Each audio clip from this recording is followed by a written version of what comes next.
बिस्मिल्लाहिर्रहमानिर्रहीम। अस्सलामु अलैकुम। मैं मुदस्सिर शाही एडवोकेट और आप देख रहे हैं लीगल इश्यूज़।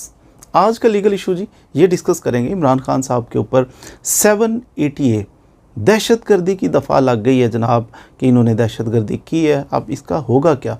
आपको पता है कि एक तो FIR दर्ज हुई थी और दूसरा उसके बाद कंटेम्प्ट ऑफ कोर्ट का नोटिस भी चला गया। कंटेम्प्ट ऑफ कोर्ट में उनको तलब भी कर लिया गया।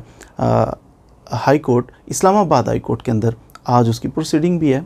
जजेस 3 ऑनरेबल जजेस जस्टिस बैठेंगे उधर जनाब हाई कोर्ट के अंदर और वो डिसाइड करेंगे कंटेम्प्ट ऑफ कोर्ट का जो केस बनाया है, कंटेम्प्ट ऑफ कोर्ट जो लगाई है इमरान खान साहब के ऊपर।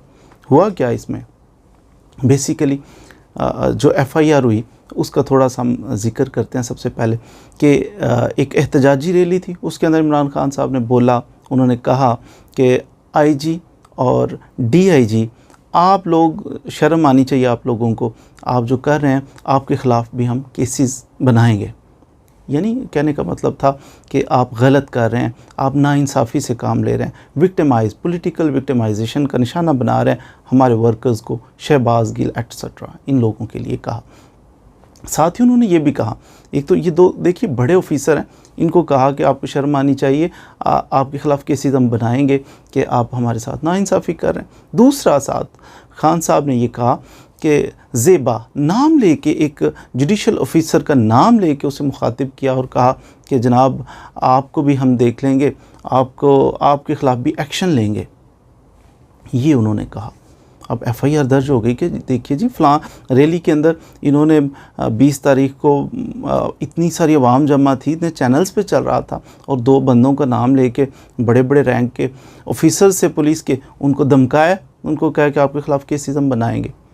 दूसरा जज साहबा का नाम लेके उन्होंने कहा कि हम आपके ख़िलाफ़ भी एक्शन लेंगे। आप सबको शर्म आनी चाहिए, हमें विक्टिमाइज़ कर रहे हैं आप लोग। ये FIR थी, लेकिन थोड़ा सा ये है, इसको मशकूक बना दिया जाता है। अब FIR यहाँ तक तो समझ में आती है कि उन्होंने स्टेटमेंट दी, रैली के अंदर दी, उन्होंने कहा भी ये सारा कुछ 3 लोगों को कि आपके ख़िलाफ़ एक्शन लेंगे, यहाँ तक ठीक है FIR। और ये FIR हो सकती है, वो कर सकते थे, लेकिन आगे फिर देखिए 2-3 लाइनें इसी FIR की लिखी हुई हैं कि इमरान खान की इस स्टेटमेंट की वजह से जुडिशरी में और पुलिस में, पुलिस डिपार्टमेंट के अंदर और अवामुन्नास के अंदर बहुत ज़्यादा बेचैनी, इज़्तिराब, परेशानी, गम व गुस्सा, खौफ व हरास और दहशत फैल गई है।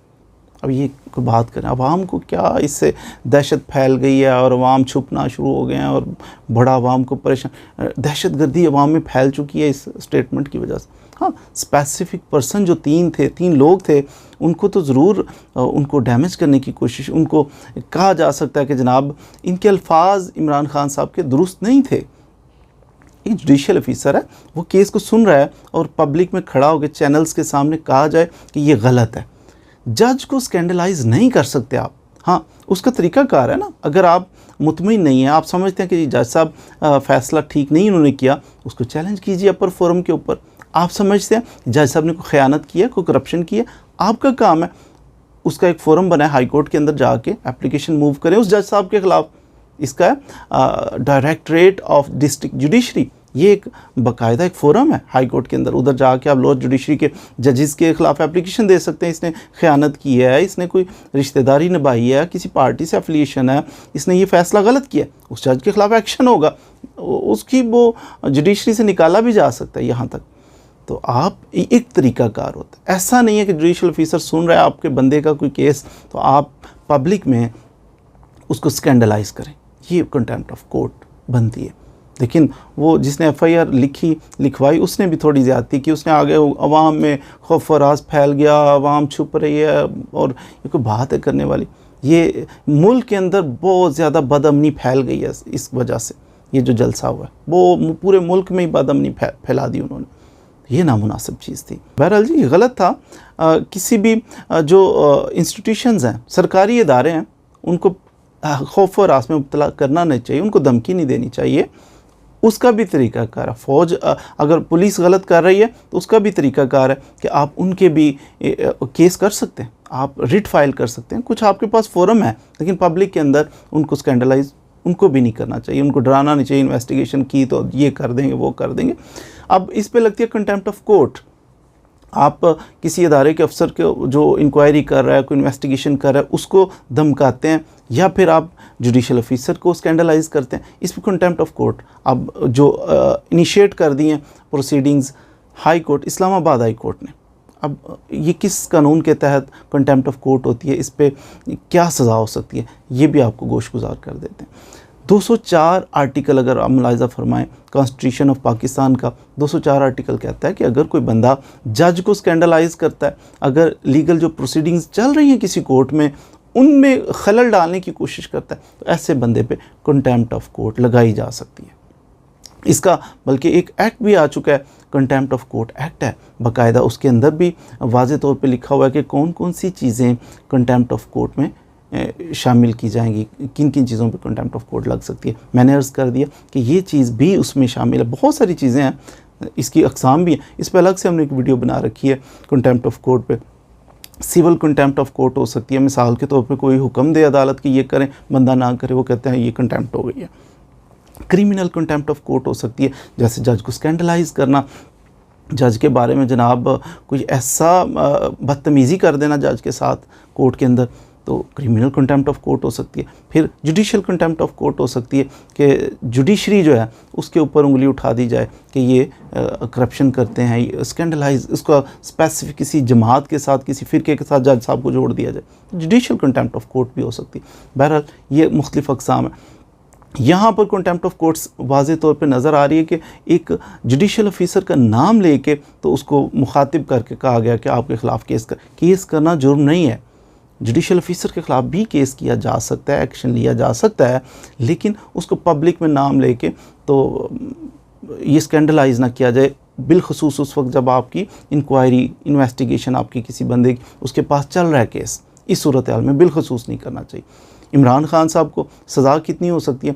कंटेम्प्ट ऑफ कोर्ट के अंदर सज़ा हो सकती है जनाब 6 माह के लिए जेल की हवा खाना पड़ सकती है जो बंदा कंटेम्प्ट ऑफ कोर्ट करता है। साथ ही इसको 1 लाख रुपया जुर्माना भी अदा करना पड़ सकता है, और माफ़ी तलाफ़ी वाला तो ऑप्शन रहता ही है, सॉरी बोल देंगे, मेरा मकसद ये नहीं था कहने का, मेरा मकसद ये था कि केस करना है, अकॉर्डिंग टू लॉ करना है, तो माफ़ी तलाफ़ी भी हो सकती है, ये कोई बड़ी बात नहीं है। अब सपोज़ इनको एक तो माफ़ी तलाफ़ी हो गई, अगर सपोज़ माफ़ी तलाफ़ी नहीं होती, इनको सज़ा 6 माह इनको सज़ा हो गई या जुर्माना हो गया, फिर क्या होगा? डिस्क्वालीफाई भी तो बंदा हो जाता है ना, फिर इलेक्शन के 100 मामला देखने पड़ते हैं। अब ये अगर इनको सज़ा हो ही जाती है, फिर ये इनके पास फोरम ये होगा कि ये उसको चैलेंज करेंगे हायर फोरम पे। हाई कोर्ट ने इनको सज़ा दी 6 माह के लिए, अब इनके पास फोरम है सुप्रीम कोर्ट के अंदर, 30 दिन के अंदर अंदर ये उसको अपील करेंगे, अपील के अंदर चैलेंज करेंगे कि ये सज़ा गलत हुई है। क्वाइट पॉसिबल कि उधर से भी कोई मामला हल हो जाए। एनी हो, ये फ्यूचर की बातें हैं। तो ये कंटेम्प्ट ऑफ कोर्ट लगी और उसका क्या प्रोसीजर सारा मैंने अर्ज़ कर दिया। आज कंटेम्प्ट ऑफ कोर्ट लगी और उन्हें बहुत खुशी, पॉलिटिकल पार्टीज़, बाकी सारी पॉलिटिकल पार्टीज़ को बहुत खुशी हो रही है, ये पीटीआई वालों को बड़ा दुख हो रहा है। आपने देखा पिछले दिनों लार्जर बेंच की डिमांड कर रहे थे कि लार्जर, उस वक्त पीटीआई वाले बड़े खुश थे और नून लीग वाले कहते हैं नहीं जी लार्जर बेंच बनना चाहिए, ये जज, ये स्पेसिफिक सुप्रीम कोर्ट के 3 जज ही क्यों, इन पे बड़ा इतराज़ है, ये 3 जज ही क्यों, इनको नहीं होना चाहिए, क्यों नहीं होना चाहिए। तो ये भी एक तरह की कंटेम्प्ट ऑफ कोर्ट ही की किस्म बन रही थी कि जनाब हमें एतमाद नहीं इन 3 जजेस पे, ये 3 जजेस ना सुने, तो जजेस भी फिर कायम रहे, उन्होंने कहा नहीं, क्यों लार्जर बेंच बनाएं, क्यों फुल कोर्ट तश्कील दें, फुल कोर्ट नहीं चलेगी, यहाँ पर हम तीनों ही सुनेंगे। वो तीनों ने सुना जो भी उन्होंने डिसाइड किया। तो उस वक्त भी उंगलियां उठाई जाती हैं कि ये जी जनाब मिले हुए हैं आपस में, ये जज जो हैं बाइस्ड हैं, तो ये एलिगेशन था, तो उस वक्त कंटेम्प्ट ऑफ कोर्ट नहीं लगी, अब कंटेम्प्ट ऑफ कोर्ट लग गई। इस तरह अवाम में असल बदअमनी और बेचैनी और इसराफ इस तरह फैलता है। कंटेम्प्ट ऑफ कोर्ट लगनी चाहिए, खान साहब पे लगी है, बहुत अच्छा हुआ है, लेकिन साथ साथ बाकी सब पे भी लगनी चाहिए। कानून सब के लिए एक जैसा होना चाहिए। ये पिक एंड चूज़ वाला मामला जो है ना, ये बड़ा आवाम को इज़्तिराब में डालता है, परेशानी में डालता है कि लॉलेसनेस है, पिक एंड चूज़ नहीं होनी चाहिए। तो उम्मीद है आपने ये कंटेम्प्ट ऑफ कोर्ट का कानून क्या है और मौजूदा सूरत हाल है इसके बारे में कुछ ना कुछ मालूमात तो ज़रूर हासिल कर ली होंगी। मज़ीद वीडियोज़ के लिए हमारे साथ रहिए। Thank you very much.